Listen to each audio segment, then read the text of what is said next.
명리가 이제 다양한 효용성이 있죠. 효용성이 뭐 남녀노소 각자 처해 있는 입장에 따라서 다양하게 활용이 될 수가 있는데, 여기 이제 오늘 예시되어 있는 명조는 15살이니까 2009년생이니까 그렇죠. 중학교 2학년생이거든요. 이따 같이 한번 풀어드릴게요. 비슷하죠? 네. 그래서 일단 이제 진로적인 부분 있잖아요.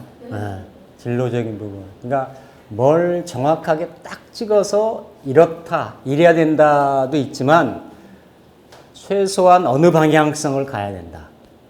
어느 쪽에 어떻게 케어를 해야 된다. 이거는 이렇게 아주 뚜렷하고 명확하게 나와 있을 수가 있죠. 그러니까 이제 보통 우리가 이제 삶의 방식을 보면 시대적인 상황마다 좀 그 사회에서 요구되는 역할이나 이런 부분들이 달라질 수가 있죠. 분명히 우리 저 이전의 선배 세대들, 또 저와 비슷한 시대나 아니면 이제 뒤에 조금 젊으신 분들, 또 아니면 지금 이제 15이니까 또 시대 상황이나 사회 상황이 변화하고 바뀌겠잖아요. 그렇죠?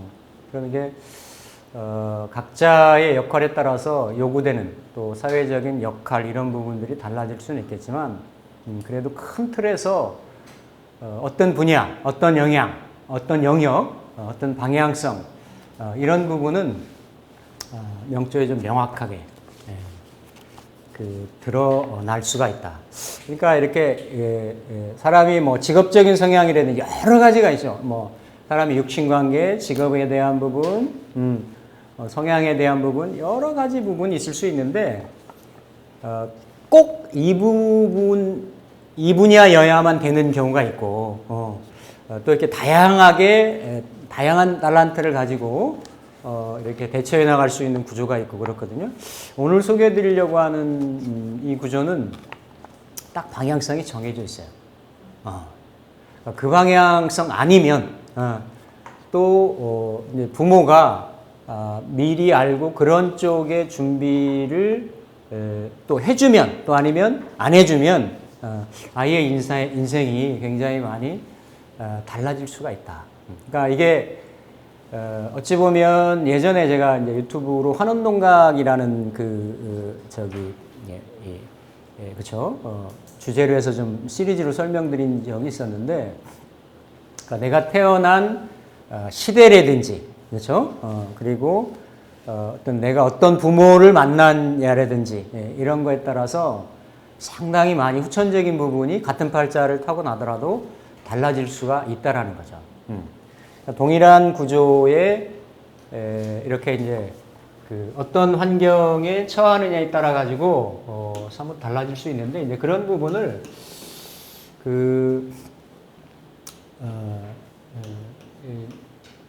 우리 이제 고사에 보면 이런 얘기가 있죠. 뭐 들어보신 분 아마 있으실 텐데, 이 마중지봉이다. 마중지봉. 그러니까 마라고 하는 거는 이제 우리 배옷을 짤 때 쓰는 이제 삼이죠. 삼나무. 삼나무, 삼대 뭐 이런 거 그렇죠? 삼밭에 중이니까 삼밭에 쑥이라는 뜻이거든요. 삼밭에 쑥. 이제 삼나무는 보시면 이제 그렇게 막 대나무 같이 높이 자라진 않지만 상당히 이렇게 초본 식물 중에서는 이렇게 곧고 높게 이렇게 자라거든요.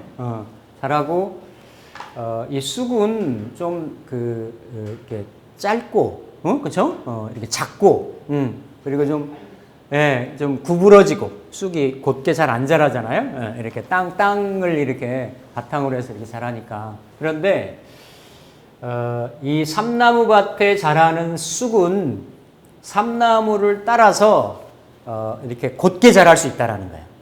그러니까 쑥이 그냥 쑥밭에 지천에 그냥 평야 이렇게 들판에 자라면 그냥 쑥의 모습 그 정도 형상일 수밖에 없는데 쑥이 만약에 이제 산밭에 자란다라고 하면 이게 이제 순자에 나오는 얘기입니다. 순자 권학편에 사람이 그만큼 어떤 이제 이거는 이제 군자가 이렇게 그 어떤 환경에 처하고 어떻게 처신을 해야 되고 이런 측면에 빗대서 한 얘기지만 이걸 이제 명리적으로 재해석을 한다라고 하면 특히 이렇게 어떤 청소년기에 있는 학생들을 대상으로 해석을 한다라고 하면 그 자녀의 소질적성이나 근본 바탕에 대한 부분을 얼만큼 내가 잘 본질을 알아가지고 그런 부분에 케어를 맞게 잘 해준다라고 하면 삼나무밭에 그러니까 어려운 쑥의 형상일 수 있지만 삼나무 같은 그런 어떤 곧게 자랄 수 있는 이런 어떤 그 후천적인 환경에 영향을 받을 수가 있다. 그래서 많이 알려지지 않은 고사성어이지만 상당히 그 유의미한 이 환경에 대한 그렇죠? 그리고 부모 입장에서는 자녀 양육에 대한 학생들 입장에서는 내가 어떤 이런 주변에 요즘 학생들이 뭐 굉장히 많잖아요, 그렇죠? 뭐 학폭이나 뭐 예전에는 한창 뭐 이지매 이랬는데 이지매 또 다른 게 학폭이었는데 요즘은 좀 그게 좀 집중된 거지. 이지매는 그냥 단순한 괴롭히는 거였는데 학폭이나 이런 거는 더 이제 세진 게 된 거잖아요, 그렇죠?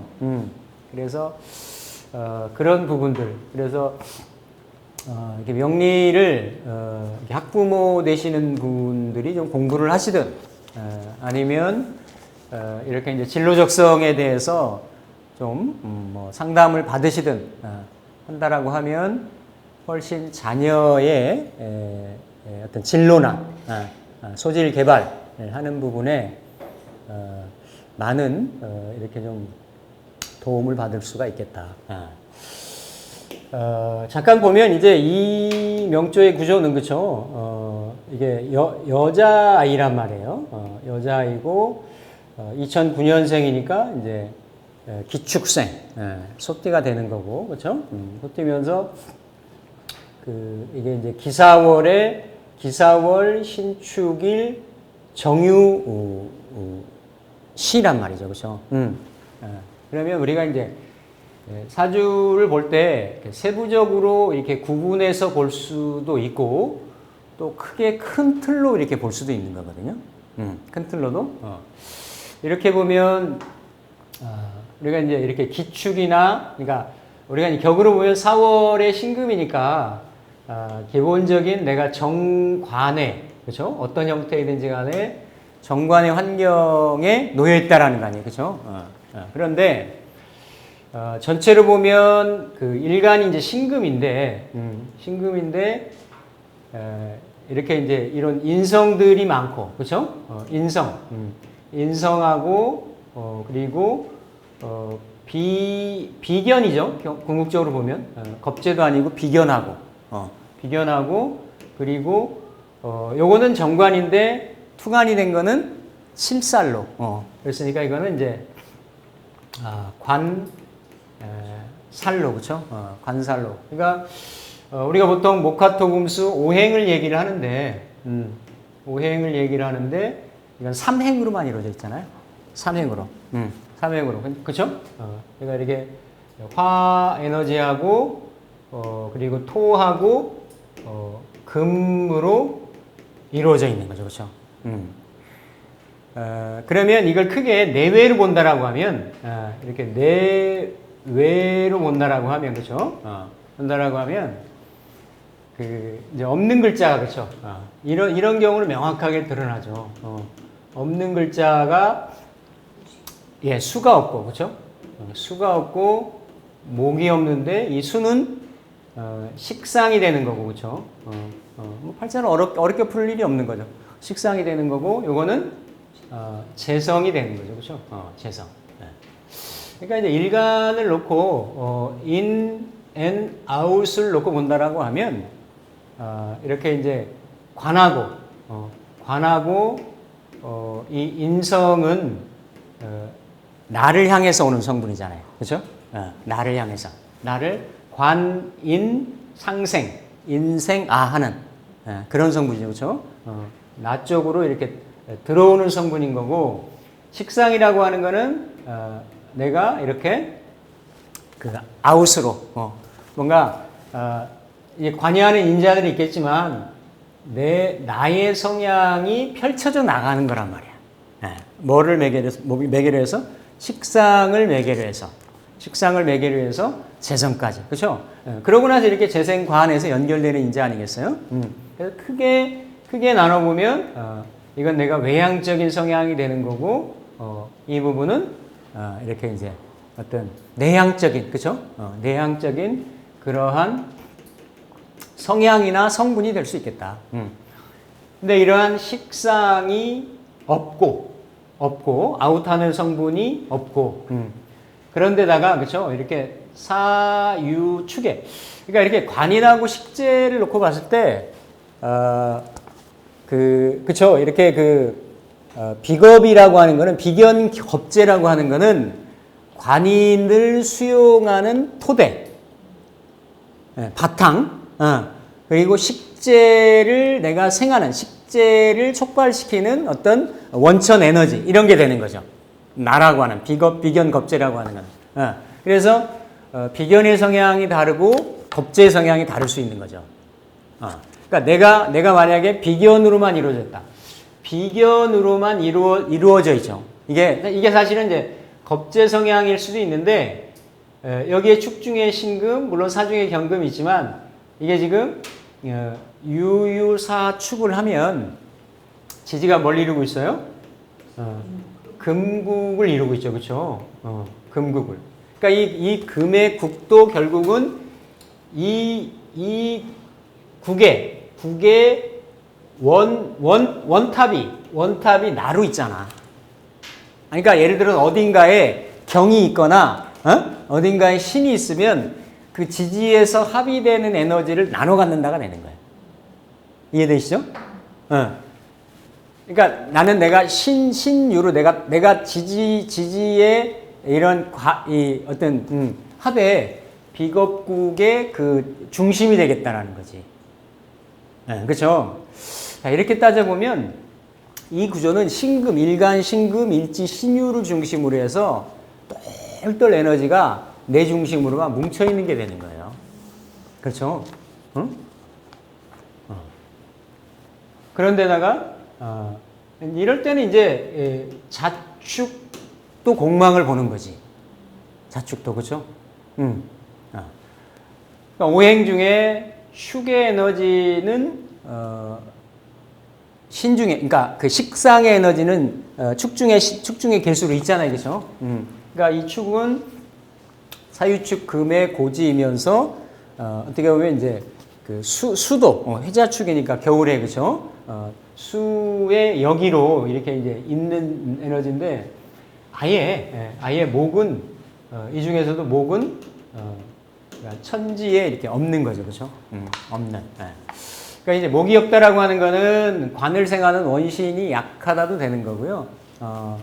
뭔가 목이라고 하는 거는 결론, 마무리, 현실, 이해타산, 내 어떤 환경의 안정성, 또 이렇게 어떤 그 재성이니까, 재는 사람이 일간이 이렇게 딱 보면 뭔가 이렇게 그 마음을 동하게 만드는 요인인 거예요. 그거를 매개로 하는 게 식상인 거지.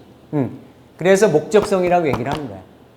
어떤 아니 어렸을 때 이렇게 재성이 재밌는 놀이거리가 되는 거잖아요. 뭔가 이렇게 활력, 활기, 이런 성향인데, 여기 구조는 다 이렇게 그 마이너스적인 관인의 나를 생하는 구조에 설하는 거는 없고, 그렇죠? 설하는 건 없고, 그리고 이게 그 사유축이 연에서 10까지가 사유축은 금국이 되는 거고, 이거는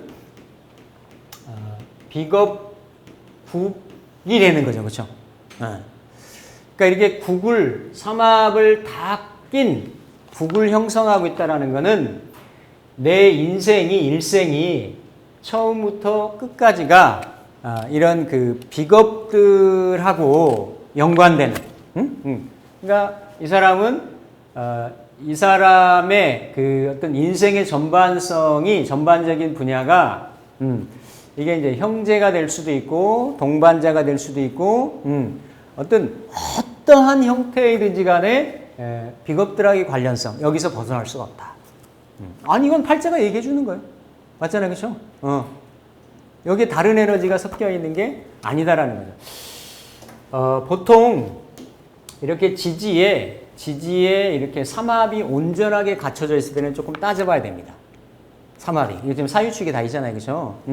그런데 예를 들어서 이렇게 합력의 인자로 놓고 볼 때는 합력이 강하냐 약하냐로 놓고 볼 때는 월지를 누가 차지하고 있냐를 먼저 봐야 돼요.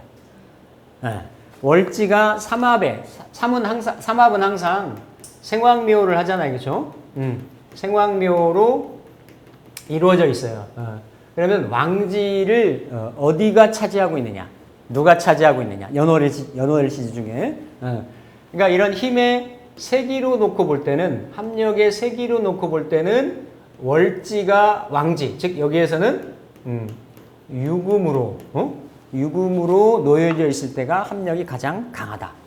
이래서 이럴 때 이제 그러니까 이건 록겁격이 될 수는 없지만 일간이 다른 걸 썼을 때 이럴 때 이제 격이 변격이 될 수가 있다. 변격이 된다. 변격이 되는 정도가 더 깔끔하다, 완전하다, 순도가 높다. 이렇게 해석을 할 수가 있는 거죠. 근데 여기는 일단은 이렇게 이제 사화로 놓여 있잖아요. 사화로. 그러면 이 사화는 이 사화를 생하는 목이 지장간에도 어디에도 없죠, 그렇죠?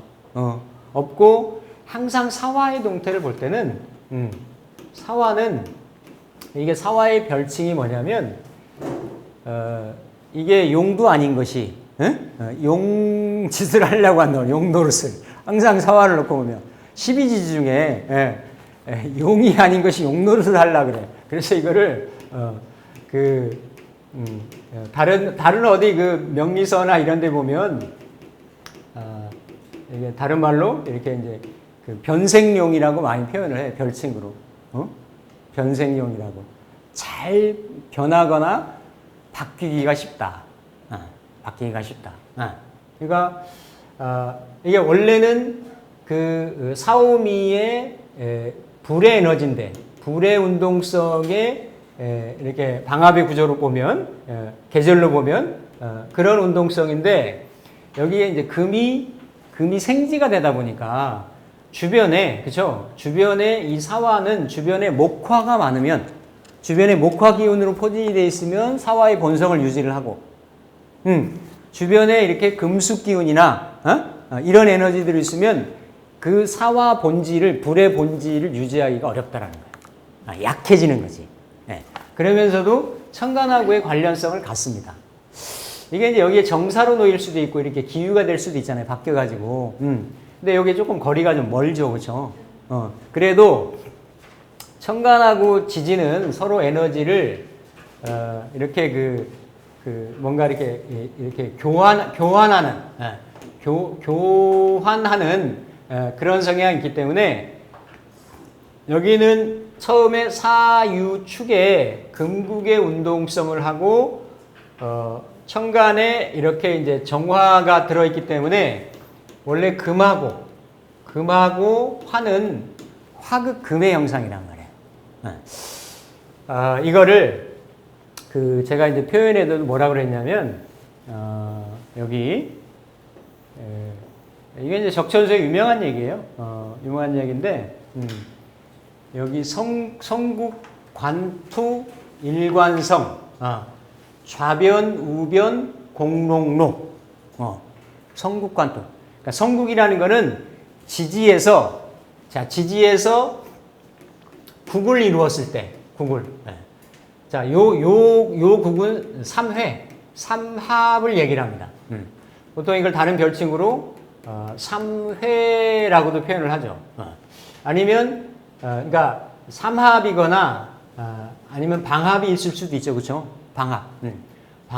방합은 이거는 이제 성방 관투 뭐 이렇게 일원신 이렇게 얘기를 하는데 일단은 이렇게 이제 삼합으로 인해서 그 삼합의 관성이 되는 그러니까 이 삼합이 지금 이 구조는 금을 이루었으니까 금의 관성이 뭐예요? 금의 관성이 화잖아요. 그렇죠? 화가 천간에 투관이 됐을 때. 근데 화가 천간에 투관이 됐는데 그게 화의 뿌리가 지지 세력이 좀 약했을 때. 이럴 때는 좌변, 우변, 공록록. 좌우가 공록록이라는 거는 여기 있죠. 좌우에서 이 관성을 돕지 못하면 평범하고 하잘 것 없이 세상을 살아간다. 그러니까 그냥도 관성이 약할 수가 있죠. 만약에 정해라든지, 그렇죠? 뭐 이렇게 정유라든지 정축이라든지 약할 수가 있는데 삼합을 이뤘기 때문에. 삼합을. 그러니까 이거는 지금 신금일간이 사유축 금국의 정화를 관성으로 섰을 때 얘기인데 다른 관계성도 지지에서 합이 이루어졌을 때. 그래서 이건 적천수에서는 월지를 끼면 더 확실하게 월지가 아니더라도 지지의 삼합의 국이 있으면 본래 이런 그 국의 형태도 바뀔 수가 있다. 그러니까 용신의 형태도 바뀔 수도 있다라고 얘기를 하는 그런 근거가 되는 거죠. 그래서 지금 이제 여기 구조는 정화하고 이렇게 이제 목이 없죠, 그렇죠? 목이 없고 정화하고 축이 이게 병화가 지장간이 병화잖아요. 건기가 정화로 투관을 했기 때문에 이거는 이제 그 관살 혼잡이라고 보는 거예요. 이게 십성의 성분이 다른 성향인 경우는 혼잡이라고 잘 안 보는데 이렇게 관살이었을 경우 그러면 이렇게 이제 정사라든지 아니면 병오라든지 그렇죠? 이렇게 개해라든지 임자라든지 이런 게 천간지지가 음양이 바뀌잖아요. 그렇죠? 이럴 때 이게 관살에 놓였을 때 관살에 놓였을 때는 관살 혼잡의 형태라고 본다. 관살 혼잡이 있으면 어쨌든 합이든 충으로든 하나를 좀 해결해 주는 게 좋습니다. 해결해 주는 게 좋은데 원래 본기를 남기고 본기가 격이 내가 태어난 월이 계절이 정관월이잖아요. 그렇죠? 하고 이거를 예를 들어서 임이나 개로 사실은 이렇게 합으로 합살 상관 합살을 해주는 게 격이 더 높아지는 거지. 아니면 없으면 그렇죠? 이렇게 개수로 정계 충국으로 그렇죠?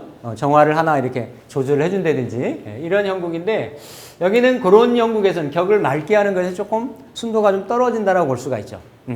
이렇게 지금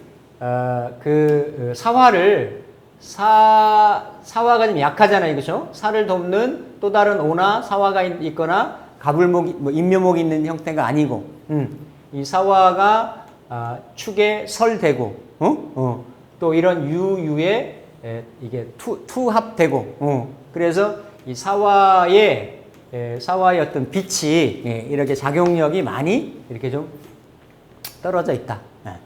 한편으로는 이게 이제 정관을 합으로 좀 이렇게 제거했다까지는 그러지만 이렇게 정편관의 성향을 정관을 죽이고 그렇죠? 정관을 죽이고 편관을 이렇게 살려놓은 이런 구조인데 또 둘은 어때요? 둘은 서로 간에 완전히 사화가 이렇게 꺼지거나 매몰되거나 이게 정화 때문에.